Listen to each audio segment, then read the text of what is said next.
On this episode of Big Boys Don't Cry, we discuss the film Midsommar.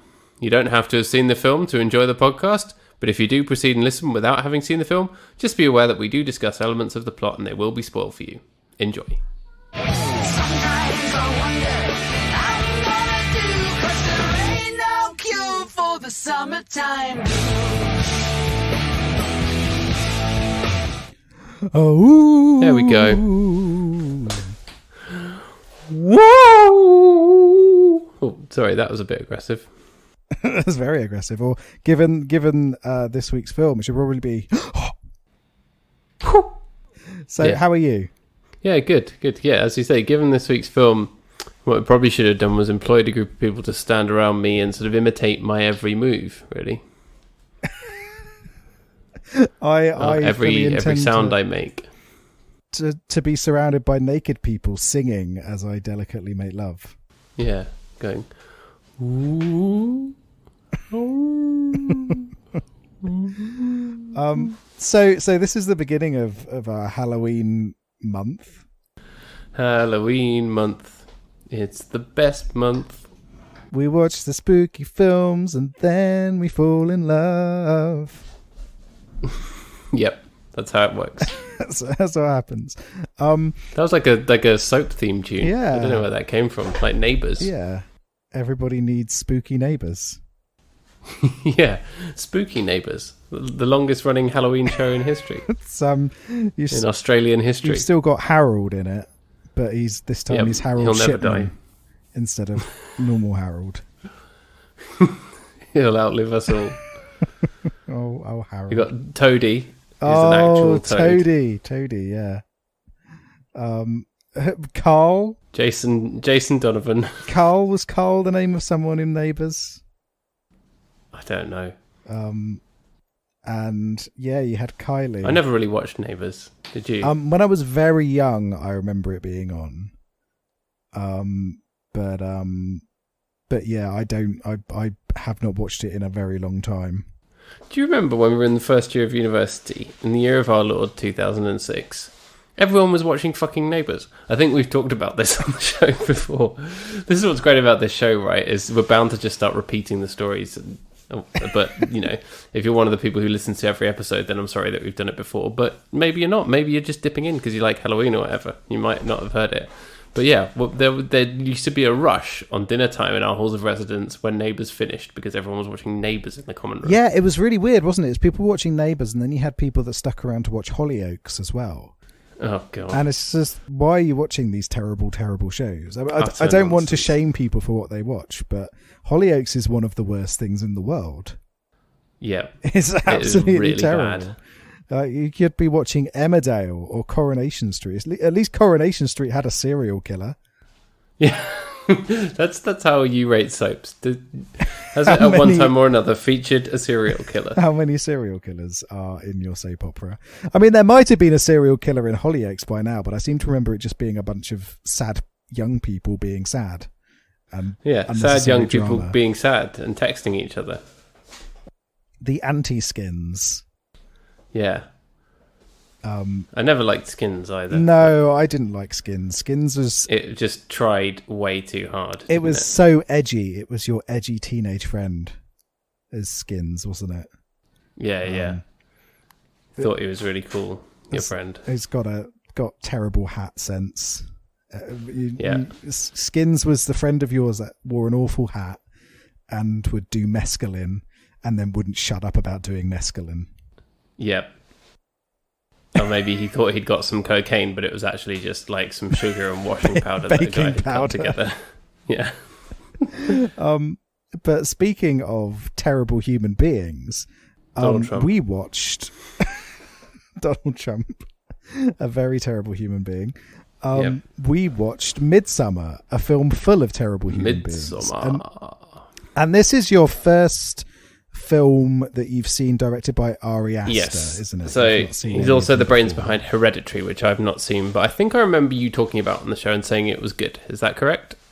That is correct. I really love Hereditary. In fact, I watched it last night. Oh, did you? After watching Midsommar, I was like, oh, you know what? I'm going to go back and watch Hereditary again, which is a very, very good and very, very scary horror movie. Whereas Midsommar, I think, is very different tonally, and I wouldn't necessarily say that it's particularly scary. It's got a few moments which are quite horrible. Yeah. It's very unsettling, more than scary, isn't it? Yes, yeah. But you're not going to wake up in the middle of the night and think, scary flower girl, or bear. Man in a bear costume. man wearing a bear. Yeah. Yeah. No, what the only thing that I might wake up in the middle of the night thinking about is after the man and the woman jump off the rock to commit suicide, and you see the smashed in face. That was a really horrible moment for me. Yeah, there's some very graphic gore moments in this movie, and I think it was extremely effective. The shot and the way they showed it, and they lingered on it for just enough time for it not to be gratuitous, but for you still to be like, I do not like this.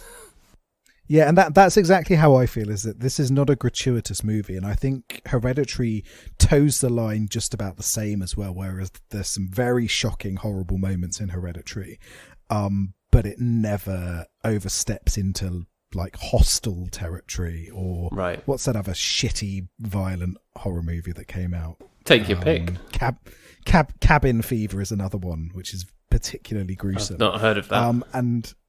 It was back in the era of let's go back in time and look at horror movies through the ages. And there was a movement called the French Extremities movement, or the French Extreme movement, which was basically French people making really fucking horrible horror movies where there was loads of violence and gore. And there was some kind of artistic merit, because, the French, they're like, let's just push it as far as we can and see what happens. Everything French has artistic merit. That's the rule. Exactly, that's the rule. But then you've got a bunch of chuckle fucks in America thinking, let's do the same thing. So you had movies like Hostel come out, which were just horrible and had very little artistic merit or purpose. Yeah, I've heard that. I'm never going to watch it. It's a piece of shit.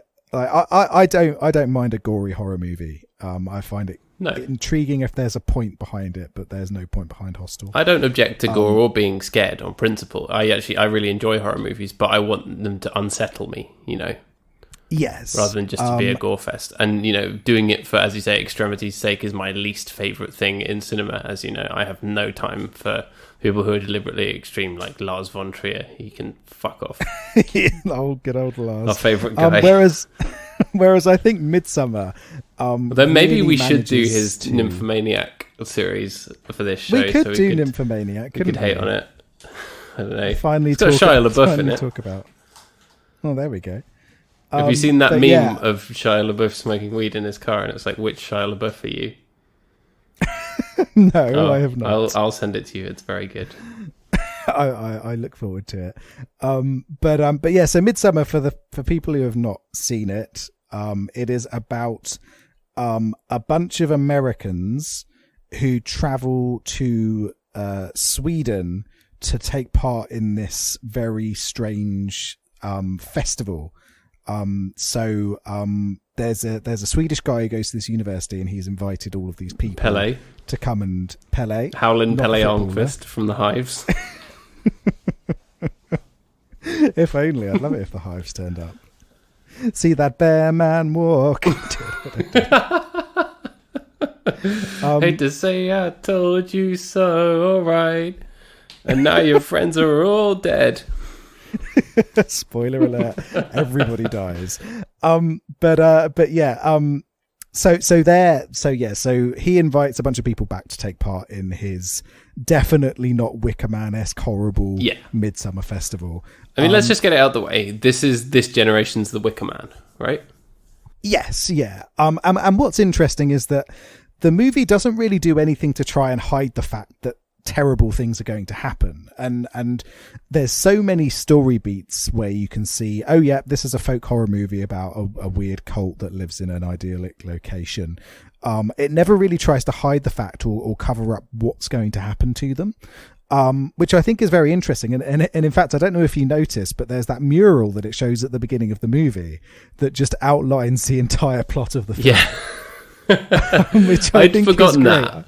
But then I remembered at the end of the film, I was like, oh yeah, there was a mural depicting all of the bad stuff.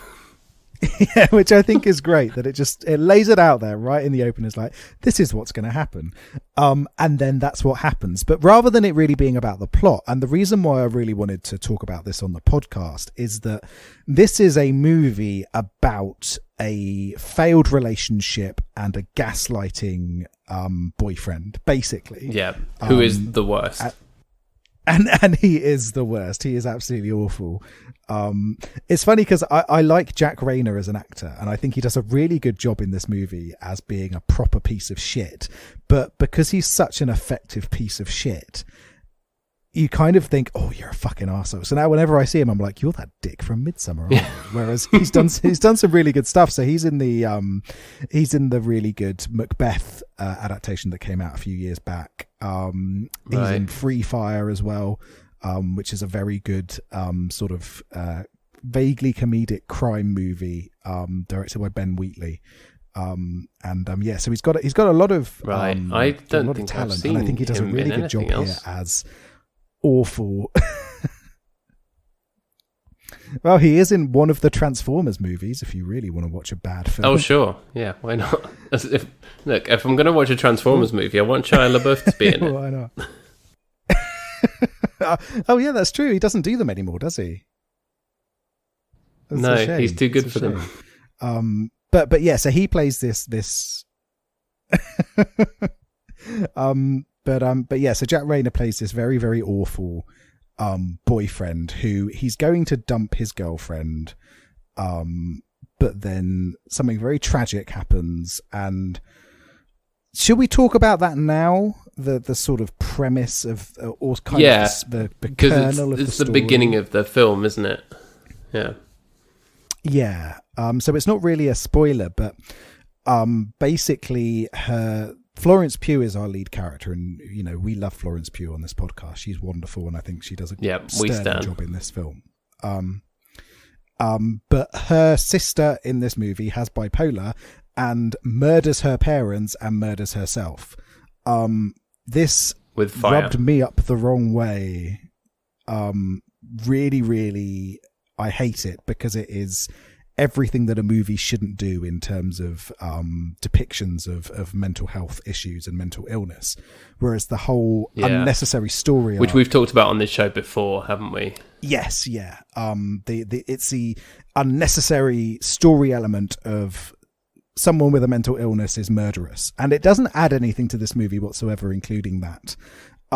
So it is kind of think, why was it not just a car accident or something like that? You had to make it mean that way, in a way that isolates and threatens a proportion of your audience by making them think they're being othered by this movie script, which I don't agree with. I think it's a very awful take, and you don't really see it that often in modern movies, but when it does come along, it's very, very jarring. And I think it would have been much better served if it had just been an accident or something like that. The fact that it is a murder, suicide, doesn't add anything to the overall impact.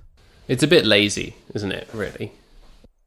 Yeah, definitely. You keep expecting it to come back in a much bigger way than it does in the film. You keep thinking, oh, there's going to be more.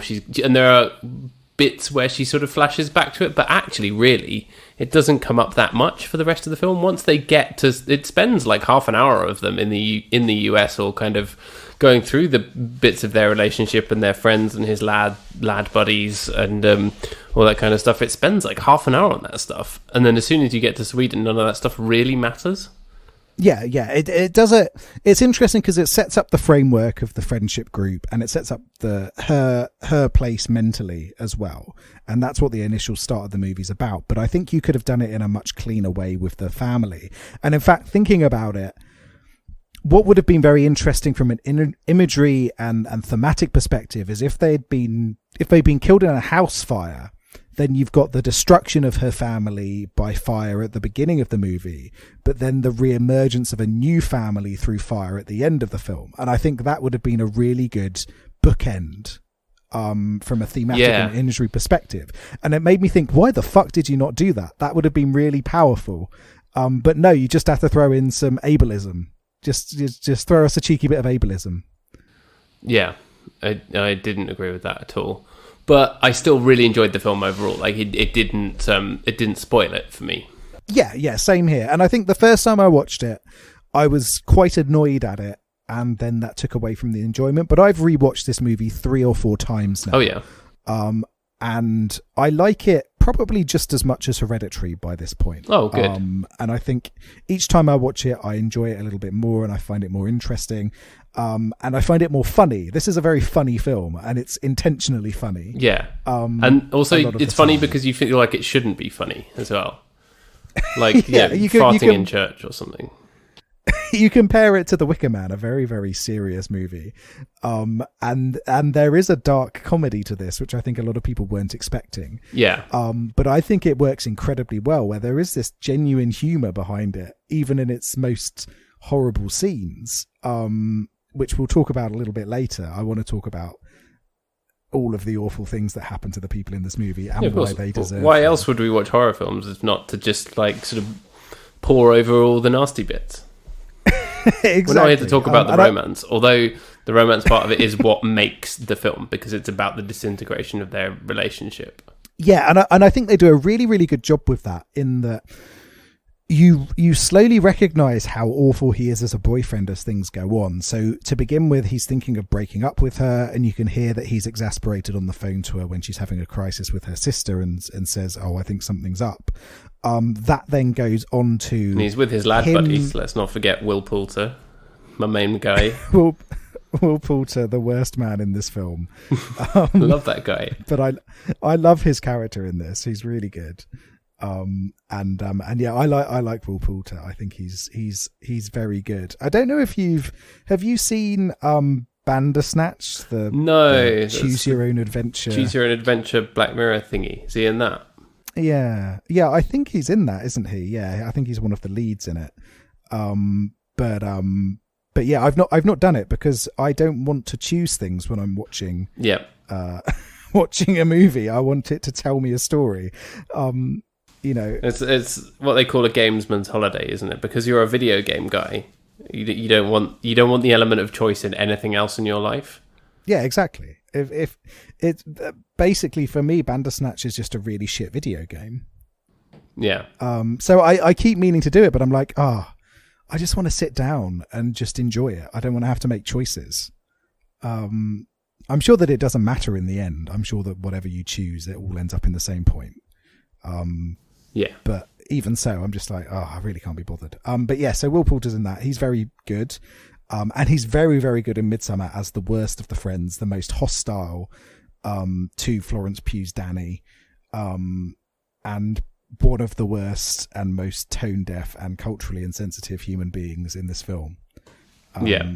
And really, they had him pee on the sacred tree. It does kind of come out of nowhere, and you're a bit like, even this guy probably wouldn't just go up and pee on that tree, because like everyone else seems to have managed to go to the toilet somewhere else. But like, it is funny. And then the guy one of the Swedes gets very angry and tells him to put his disgusting dick away, which was very funny. Yeah, there's some very, very funny moments in this. There's he also goes, "You're pissing on my people," as well, which is great. So he's awful. And he's the most aggressively against Danny being there as part of this. They're planning to have it as this big holiday where they either have sex with lots of Swedish people, or they take loads of drugs, or they investigate them as part of their thesis, which is what a true lad does. Yeah, that's what true lads do. So yeah, William Jackson Harper, who plays Josh, better known as Chidi in The Good Place. He's great. I didn't realise it was him initially, and then I was like, wow, he's like 40 years old and playing a student, and he looks amazing. Yes, yeah, because he's he is now 40, isn't he? It's it's incredible. I think so, yeah. But he fits in really well with them, and yeah, so there's a small team of them. So you've got William Jackson Harper's Josh, who is he's the one who's going to do his thesis on the Midsommar traditions of this small cult, basically. Then you've got Will Poulter. What's his character name? Mark. He's the one who's there to try and have sex with everything. Basically a character from American Pie who somehow ended up in a horror movie. He's like not Stifler, because he's not a sort of lovable rogue, is he? This is basically American Pie meets The Wicker Man, isn't it? Yeah, exactly. That's exactly what it is. If we're to frame it in terms of important cultural romantic films. Precisely. Culturally important, I mean. And then you've got Jack Rayner's Christian, who is the worst man in the world. And then he's planning to dump his girlfriend, Danny, who's just lost her parents and her sister, and go off on this lad's holiday to Sweden. But he's too scared to do it and instead says, "Oh, why don't you come along with me?" Which she does. Everyone's angry about it, apart from Pele, the Swede who's invited them all. Who is the loveliest? Clearly wants to get with her. Yeah, the loveliest evil cultist in any movie. And I think that's one of the really interesting dynamics of this film, is that it does a really good job that not many movies about cults do in terms of drawing the audience in as they do the characters, because in terms of what cults are, they're all about creating these comforts and creating these connections and creating this idea of family. And by the end of the movie, you're kind of thinking about Danny like, yeah, go and join this cult, become their May Queen and have a role in this community. And that's all to do with the way that the film frames them. But in the back of your mind, it's still, these guys are fucking evil killers and eugenicists and possibly neo-Nazis, because have you noticed that they're all white? Yeah. And there was never any indication of either. I think there's 3 ethnic minorities in this movie, and none of them are considered at all for giving their genetic role to the society to stop them all from inbreeding, which is the part of the reason why they bring in other people. GD from The Good Place doesn't get to go into the sex barn. He does not get to go into the sex barn. And then there's 2 other people. There's Connie and Simon, both ethnic minorities. They are the first 2 people to die. There is definitely something suspicious going on with the number of white people in this cult. But at the same time, although it's oppressive and although it's scary, it does a good job of making you feel as though they are still a community, which I think is very interesting and definitely not done by coincidence. And in a way, I think it makes it one of the most effective sort of depictions of a cult and a cult environment in cinema. Like you don't get that sense from The Wicker Man. You think, oh my God, these people are terrifying and they've just burnt a man in a giant wicker fella. Yeah, he's more on the outside, isn't he, in The Wicker Man? Yes, whereas with this, you get enveloped in the entirety of their culture, and I think that's very interesting, the way that they do it. Yeah, for sure. It spends a lot of time on that, wanting you to feel like the culture is drawing you in as the viewer as much as it's drawing her into the eventual climax. Yes, yeah, exactly. And along the way, you've got all of these other cornerstones of cult behavior, like forced drug use, sexual manipulation, things like that. Weird cups. Weird cups. It's really... I don't know if you know much about Jonestown. No. And that. So before 9/11, Jonestown was the largest single number of American deaths. Right. Ever. And it was this cult led by a fella called Jim Jones, who took his entire cult out to I've forgotten what country he took them to, in South America. So he had a cult called the People's Temple, and he took them out to Guyana and set up this commune there, which all started fine, but there was all of these issues of a cult. So he took everyone's passports so they couldn't leave. It was guarded by people with machine guns. And over time, it became more and more dangerous until a senator went over there investigating the people who were on behest of the families of people who were part of the cult, to check on them. Realized there was something going on, So he was going to go back and give his findings. Then the militant aspect of Jonestown killed him and tried to kill the rest of his party. And then everyone there committed suicide. Jesus. Yeah, it's terrifying. And yeah, it was awful. I think it was nearly 1,000 people died there, and a lot of what they did in terms of drug use and sexual manipulation, they're these real obvious points of how cults manipulate people and how they get people trapped. And there's an awful lot of that in Midsommar. The first thing that they do is they drink mushroom tea and hallucinate together. They're constantly trying to get the men to go and have sex with female members of the cult. Yeah. But it takes its time to get into that actually happening, which I think is very effective.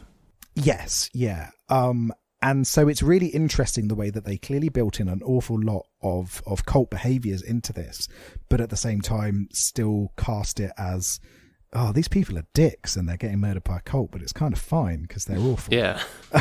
Which is, yeah, so it's a really interesting dynamic, and through that you get to witness Danny's transformation into a lauded member of the cult and finding her own community. And at the end of the movie, she's smiling, having witnessed one of the most horrific things that's ever been put in cinema.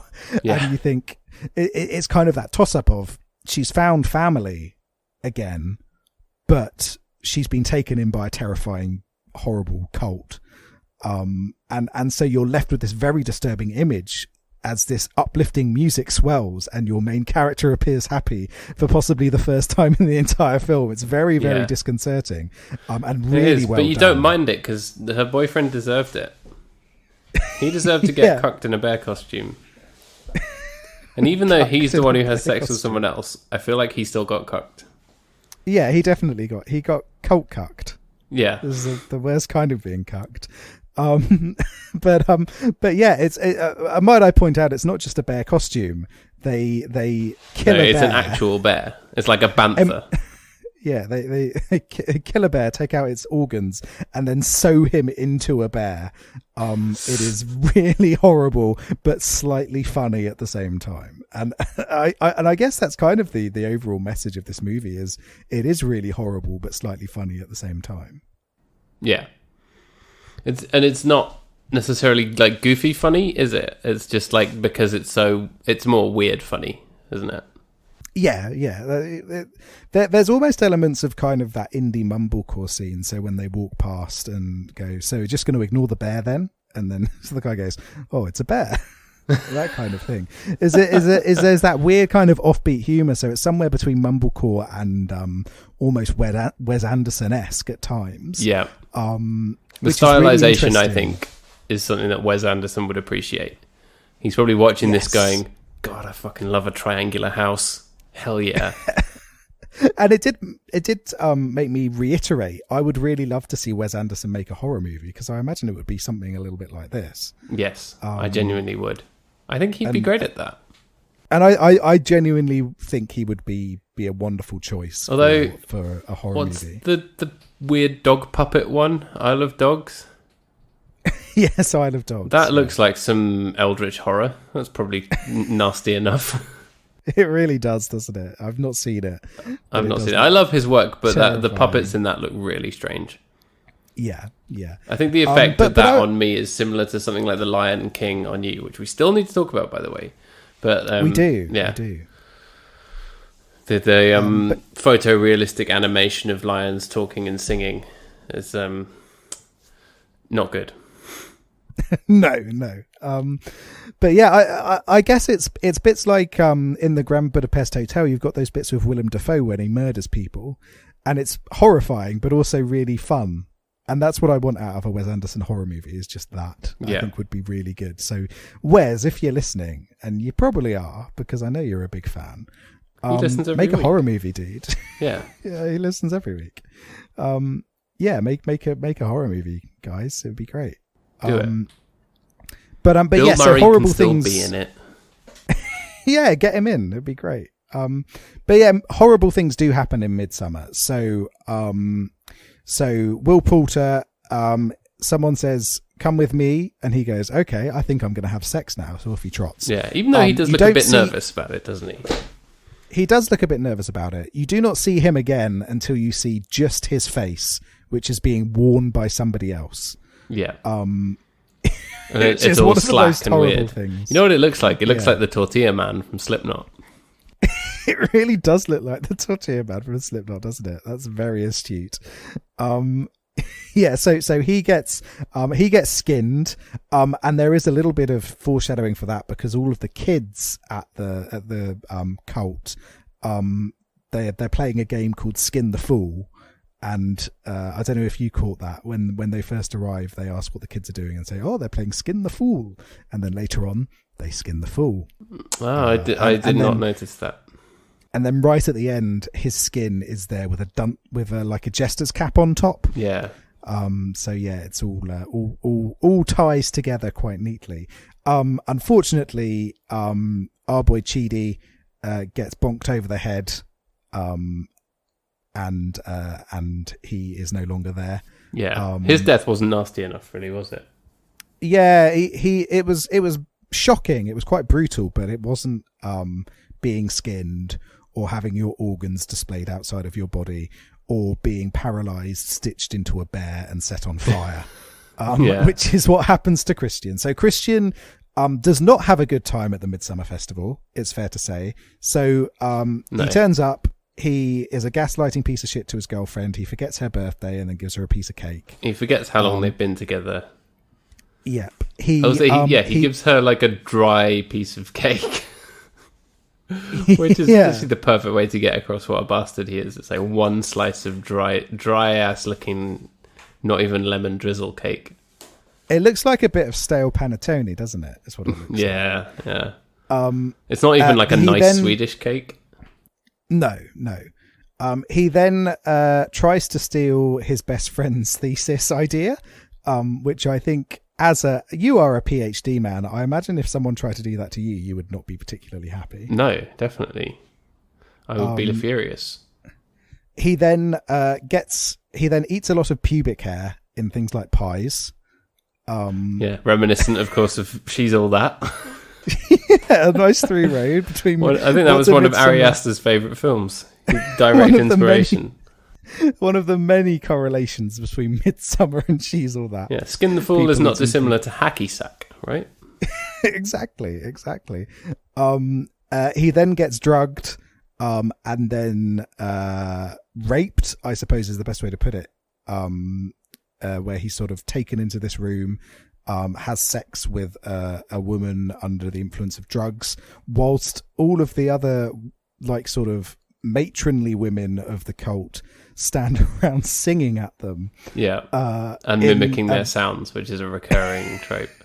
Yep, and mimicking their sounds. It's very, very horrifying, but also very funny because he's running around with his bum out, and there's something hilarious about that. There's a lot of bum shots, aren't there? There are a lot of bum shots. Then he gets paralyzed with some kind of agent, and then gets sewn into a bear, and then he is part of the ritual at the end where every 90 years they find sacrifices, and some of them are internal to the cult and others are external to the cult. He is unfortunately one of the external sacrifices.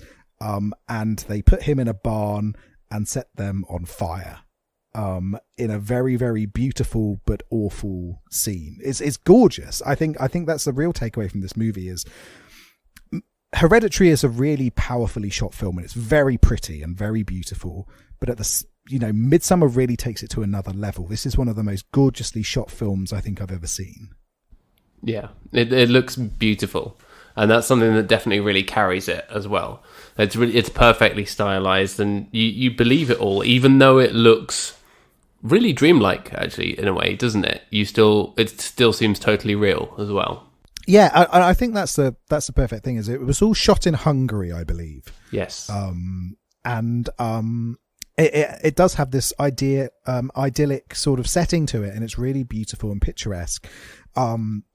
he very carefully weaves in hallucinations here and there as well, but does it in such a way that it's not jarring, so it all feels very natural. You've got these trees moving in the background, or faces appearing, or grass growing over her fingertips and things like that. But it's all done in a way that feels very coherent to the natural world around them, which I think is very well done. Yeah, for sure. And it feels like it really gets across how you'd feel if you were in that situation, and you were hallucinating and you were experiencing this beautiful place, but with all the weirdness that comes with it. I think it's a film that really does make you feel like you're there.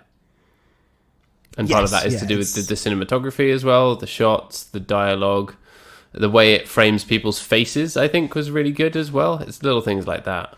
Yeah, it's really cleverly shot, and at some point I'd love for you to watch Hereditary. It is in no way suitable for this podcast, but if you do ever find the time to be mentally scarred by a very, very effective horror film, I do recommend that you watch that as well. I might check it out. It is awful. It's really impacting and pretty awful, like horrible at times. Whereas this is much more subtle, and I think just as effective in horror, but in a very different way. Yeah, for sure. It's an extremely effective film, and I can see why it was critically acclaimed, more or less. Maybe there were some people who didn't like it, but I think the reviews were good, and people seem to hold it in high esteem, and rightly so. Yeah, I think there were some jarring opinions from audience members, where people were like, "This is weird," and "This isn't the Wicker Man. It's weird. I don't like it. Why am I looking at this man's bum? Why is it taking half an hour for them to get from the US to Sweden? Well, the director's cut was even longer." And this is a fucking long movie. It's 2.5 hours, which is an awfully long time for a horror film. Yeah. But I think it justified itself. And when I saw the running time, I was like, okay, wow. And then when we got about sort of half an hour, 40 minutes in, I was like, Jesus Christ, nothing has happened. But I felt like the runtime was justified, and it invested enough time in all of the various elements that needed to come together for you to believe and for you to be happy with the fact that she smiles at the end while her dickhead boyfriend is dying in a fire in a bear costume. Yeah, and I think you're completely right. It's the first time I watched this as well, I thought, Jesus Christ, this has been going on for a long time. But by the end, you realise that actually it's very carefully paced out. And I've not seen the director's cut.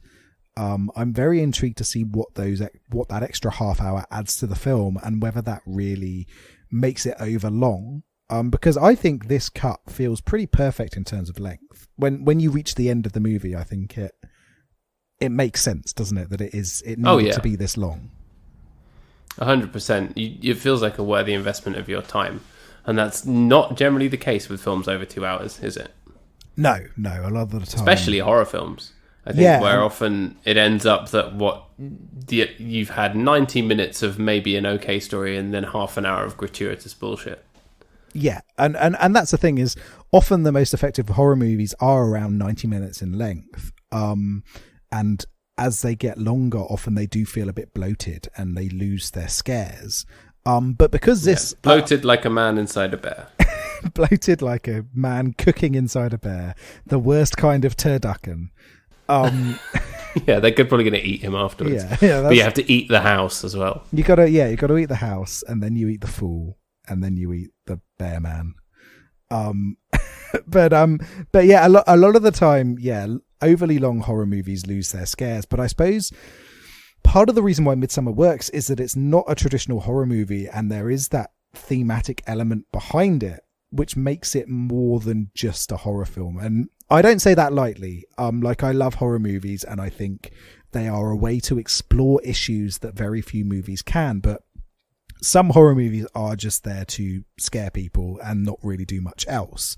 And I do think there's a place for that. Yes, yeah, definitely. And one of the things that I really love about the horror renaissance that's going on at the moment is that you've got those movies, and you've got really effective versions of those movies where it's just, you're going to come in, you're going to get fucking scared, and then you're going to leave. But then you've also got movies like this, or It Comes at Night, which is another A24 movie, I think, which is one of my favourite films of all time, where they really shake things up. It Comes at Night is definitely not one that we can watch here, but basically horrible virus has done something bad. The world's society is disintegrating, and there's a family living out in the woods who comes across another family, and it's very, very tense, very, very interestingly shot as well, starring some very good people as well. So Joel Edgerton, Christopher Abbott, Riley Keough as well. It's a very, very interesting movie. And again, that's one of those things that really explores these thematic elements that have sometimes been missing from horror movies. And I think that's not the fault of horror as a genre, but I think it's a fault of the nature of Hollywood. How, you're making a horror movie, you can't do anything interesting with that. You've just got to make people scared of another. If people go to it in the cinema and they go, I didn't like it because it was a bit weird, no one will ever be able to make a horror movie again. That's how cinema works. That's it. That's exactly how it works. That's how capitalism destroys art. And interestingly enough, that happened when I saw It Comes at Night at the cinema. Is some of the people afterwards were like, that was a waste of time. It's like, what were you expecting? This is like an artistic horror movie, you jebens. Would you like another 1,000 found footage films all doing the same thing over and over again? Exactly. Bricks. Like, don't get me wrong. I like. What's the one where they've got to stay quiet? A Quiet Place. I like A Quiet Place, and I'm intrigued. I've still not seen it. I'm intrigued to see the sequel when it comes out. But that is a movie that is just fluff, and it's just there to scare, and it's got sentimental family stuff in it, but without really making any point. And that's an example of a really good, straightforward horror movie. Whereas movies like this and movies like It Comes at Night, they're there to make you think. And those are the films where you'll think about them 2 weeks later and you'll realise something disturbing that didn't hit you on the first time you watched it. And that's gonna get you, Paddy. In 2 weeks' time, you're gonna think of something from this movie and have a little shudder down your back.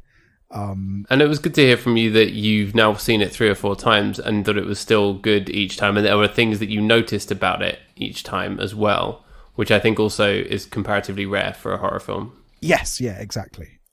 It's one of those films which really grows on you, and the more you watch it, the more you. It's not a film that you can watch regularly, as I'm sure you'll agree, but when you do rewatch it, you do get a lot out of it. Yeah. Whereas I'm sure you don't get anything out of rewatching a film like Hostel. No, I don't think I have ever rewatched Hostel. I have no interest in doing that. Whereas I would rewatch A Quiet Place. I haven't rewatched it, but I would rewatch A Quiet Place. That is I'm interested to see that. It is a very good film, and it's got your favourite man in it, and he directed it as well, didn't he? He made it. Yeah. Which is interesting. I like it when people, because if you looked at John Krasinski's career, you would not immediately think, he's going to go make a horror movie, would you? No. Given the most memorable of his roles have been sort of more drama based or comedy or romance based, you wouldn't. He's still Jim from The Office. Yeah, or that's never going to change. Or Away We Go, Man.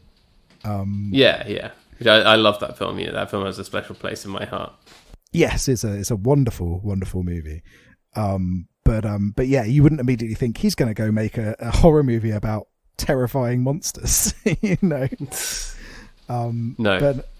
But yeah, so it's a good film. I would recommend it. But yeah, Midsommar is one of those movies that really challenges you, and I like it when a film is challenging. Yeah. And it doesn't necessarily want you to be on her side at the end, does it? I think the film is okay with the fact that you might look at her and go, why are you smiling while your boyfriend dies in a fire? But it would be happy if you were to side with her. Yeah, exactly. Because she is a sympathetic character, and is made out to be sympathetic all the way through. So, like I said, it's that challenging binary of you're happy that she's found peace, but at the same time terrified that this cult has taken her in. and I think that's the real friction that drives this movie. You know, you've got the disintegration of that relationship, you've got this awful boyfriend, and what fills that void between a lack of support from a loved one and the loss of her family. It's the worst possible thing. It's a cult of people that eat raw herring. Yeah, love me some raw herring. But yeah, it's an interesting movie. I think it's very good. And you know, we are a romance centric podcast though, so I don't know if it's worth going in more detail a little bit about their relationship. Yeah, for sure, because it does give you plenty of detail about it, and it does portray it in a good way, and it makes it seem, you know, contemporary as well, without making it all be like, hey, I'm texting you and we like TikTok and stuff. Hold on, I'm just gonna send you a WhatsApp or a Snapchat of my dick. He's the kind of, you can imagine Christian in this movie is the kind of guy that's just Snapchatting people his dick all the time, can't you? Yeah. But in a lazy way. Yeah. He doesn't bother to make it look nice. You know, he doesn't take a nice shot. He doesn't think about the angle or giving it a trim or whatever. It's just a half in focus chubby penis. It's just sending it around to everybody. Yeah. Looks like something out of Star Wars, you know. Jabba the Chode. Anyway. Yeah.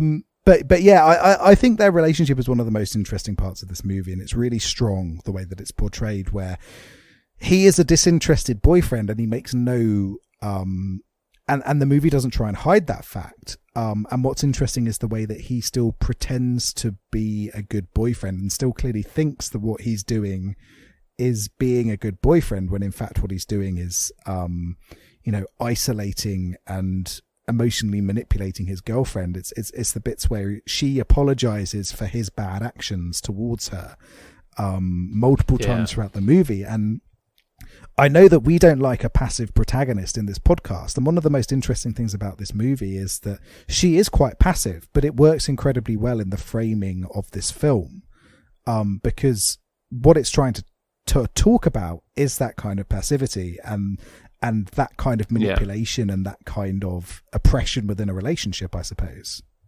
Yeah, which does happen, and it's good to be able to explore that on film in a way that isn't boring or lazy. Yes, exactly. So you don't really think of her as passive, even though a lot of the stuff does just kind of happen to her. Yes, exactly. And you're completely right that this isn't done lazily, where often, you know, a bad boyfriend in a movie is done in a really lazy way. So it might just be, oh, he cheated on me, or oh, he hit me, or something like that, where it's immediately going to the ultimate final point of this is a bad boyfriend. But this movie sows the seeds of a manipulative partner in a way that very few movies are able to do, where you see the disinterest, you see the selfishness, and it's really potent, I suppose. It really showcases just how much of an arsehole he is. Yeah. It's good arseholery. Exactly. Good arseholery. And the thing is that it's all kind of arseholery within the context of their relationship and him just being a shit boyfriend as well, isn't it? It's kind of, you really feel it from her perspective, and that, I guess, stops it from being passive, because you feel like she's somehow active in that because she's complacent in it. It's a funny thing that she manages to draw you in whilst having all this crap happen to her. But ultimately, all of that is building up towards the choice that she does make and the action that she does take at the very end. I know we keep coming back to the final scene, but it is just so effective. That shot of her just smiling at the end. Yeah, wearing a pyramid of flowers as well. Yeah. It's so impactful, that final scene. Basically everywhere from because she has to choose who the final sacrifice is, and it's between a randomly chosen villager from the murder lottery, or the final member of the group brought in to be sacrifices. And she chooses her boyfriend over the random guy. And it's entirely justified, you know.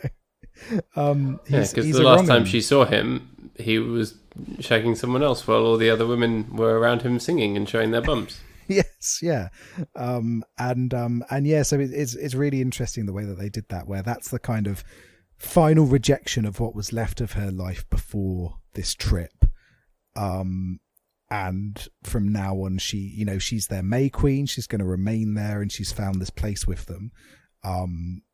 She won't have to do anything this awful again, because it's only every 90 years that they do this ritual. Yeah.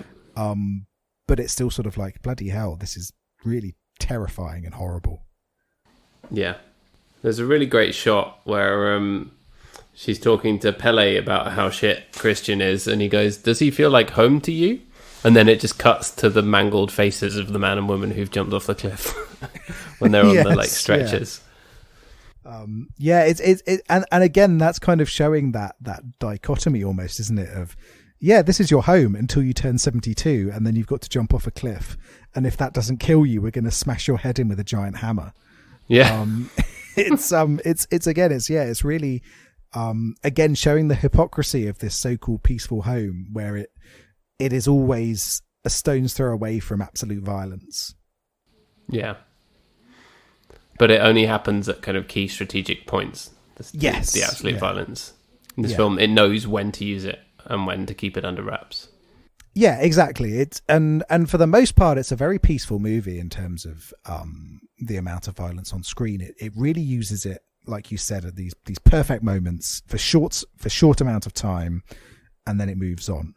And I think that's what I really like about it. And Hereditary is similar, actually, where there are some moments which are genuinely very, very shocking, but they're done sparsely so that they really impact you when you see them. Right. That's good. So yeah, Ari Aster is one to watch. He's made 2 very, very good films. His next film, he's hinted, is going to be a 4-hour-long nightmare comedy. I have no idea what that means. When you said 4 hours long, I was thinking he's turning into Lars von Trier. But yeah, and I do think there is that concern, isn't it? Because sometimes these people who have a very unique voice, they go off the deep end. Like Nicholas Winding Refn is a perfect example, where he made Drive, which is an incredible movie. Oh yeah. And then followed it up with 2 very, very hard to get into films, where he basically just said, I'm going to go do all of the artistic bits of Stanley Kubrick's work, but without any of the plots. Here, look at some neon and there's some blood. And that was it for 2 whole movies. But yeah, so I do wonder what's going to happen next for him. Is he going to start making more difficult movies? Or is he just teasing us with a 4-hour-long nightmare comedy? Which does sound cool. The combination of those words is not a bad combination of words. Yes, exactly. And whatever he does next, I'm gonna watch it. Yeah, me too. He's a very interesting director, and I'm excited to see what he comes up with next. Yeah, me too. It's a very good film, and it made me feel, excited about film as a medium. As a great film should. You could see the accomplishment in it as well. Yeah, it is a really great film, and I don't know if you've seen any other movies from A24. What other films? So they have done an Adam Sandler movie. They did Uncut Gems. Oh no, I still haven't seen that. I do want to see that, actually. They did Room, the Brie Larson film. I don't know if you've seen that. No, but I did read the book, which is very good. Oh, okay, excellent. And Moonlight. Sorry, no books are for nerds. Books are for nerds. And Moonlight. But they've really been at the forefront of horror movies as well. So they've sort of got the distribution rights for films like The Witch. They did this. They did It Comes at Night. They also distributed Ex Machina in the States, I think, but not over here. Oh, cool. So they've been really pushing interesting and difficult films in a way that not many other sort of production houses are. So I think, there's some real skill there behind them, that they're willing to take such risks. That's really cool. Yeah, I've got so much time for that. That's an impressive body of work. Yeah, so we like you, A24. Give us some more stuff. Yeah.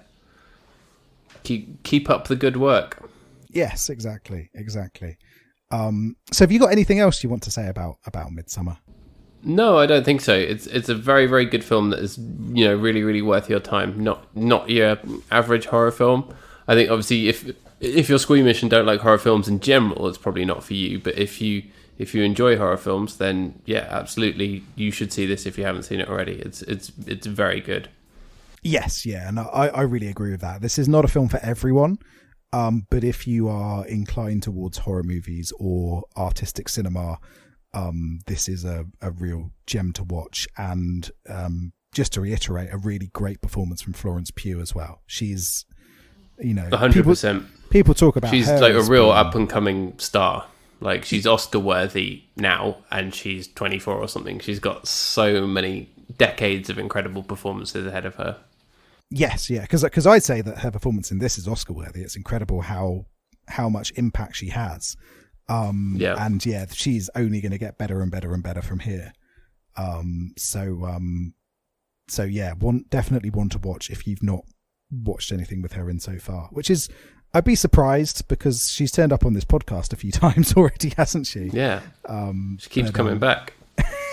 Exactly. But yeah, there's definitely more that's going to come up in her career, and I'm excited to see where she goes next as well. I want to see that one where she is in the wrestling family that's based on a true story.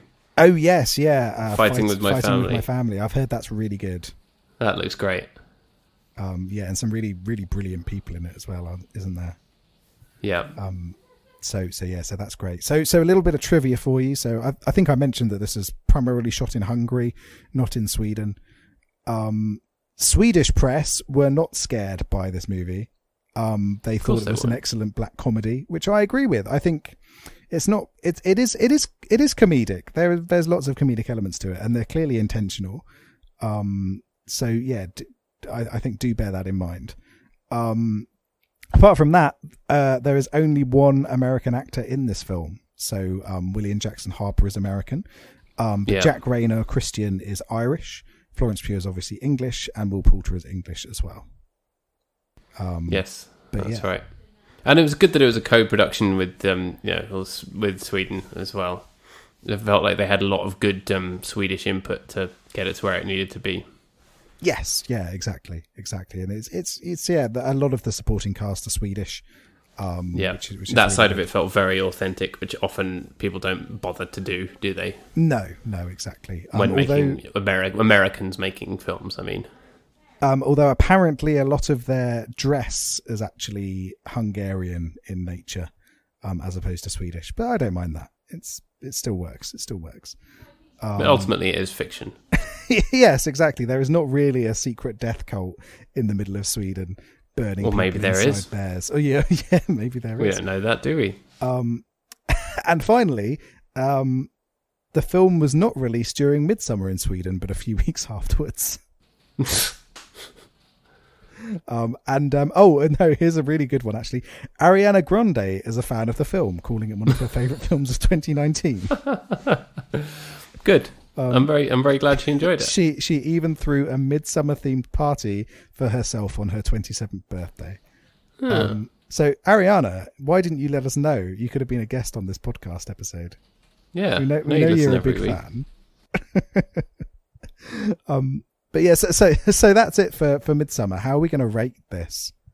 Let's see. Well, how many people do you need to choose to go in the yellow triangle house to be burned alive to complete the ritual of Big Sommar? Big Sommar, I love it. So it's going to be 17 people for me. I'm taking off points because of the ableism. If it wasn't for that, this would be a really high scoring film. But it does have those issues at the beginning, but it does overcome them, I think. Yes, it does, which is always a testament to any filmmaker's skill. I completely agree. I was thinking exactly the same.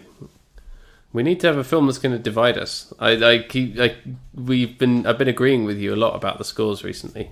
It's true. But up next, we do have a movie which might divide us because I know it's from a director that you are sometimes not a fan of. Sometimes. Yeah. So it's not Quentin Tarantino. Oh, thank fuck for that. we're going to be watching Tim Burton's Sleepy Hollow. Ah, okay. Yes, no, generally not a fan, but I am willing to.